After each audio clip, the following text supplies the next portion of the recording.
जी इस वक्त हम कनारी बाजार में खड़े हैं, ईद की शॉपिंग शुरू है और जनाब हमारे साथ है जनाब ये रेडीमेड वाले। जी अस्सलाम वालेकुम, क्या नाम है आपका? निशान। हाँ जी, शेख निशान। निशान निशान साहब क्या कहेंगे आप जनाब? क्या फूल आया क्या?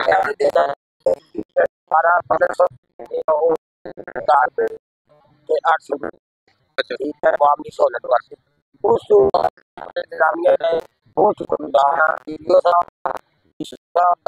ये इंतजामिया साडे नाल बहुत सारा काम कर रही है। ठीक है, तो उस तो बाद साडा पूरा मेरा शहर है साडा चलता है, कोई अमल ज्यादा कोई अफरा तफरी नहीं, कोई ऐसा नहीं। तीन चीज़ों की परेशानी है, रेहड़ी वाले की परेशानी है, ये भी अल्लाह अल्लाह करेगा मुक्तेगा। ठीक है, कोई ऐसा मसला साडा मसाल नहीं है। अच्छा जी, और कुछ कोई मुश्किल कोई ऐसा काम कोई अफरा तफरी वाला काम नहीं है। तो स्कूल सोने लै रहे हैं, स्कूल ना माम आ रही है, स्कूल ना लोग जा रहे हैं आ रहे हैं, कोई प्रॉब्लम नहीं। के एड्रेस अपना दसो केड़ी जगह? साडा कनारी बाजार नूर कलेक्शन खेलम। जी जी जनाब, ये देख ले जनाब, डिस्काउंट इन्होंने लगा दी है आवाम के लिए। शॉपिंग भी करें और जनाब अपने साथ अपने गरीब लोगों का भी ख्याल रखें, जो आपके हमसाए हैं उनका जरूर ख्याल रखें। यूजी न्यूज़ जावा जी जेल।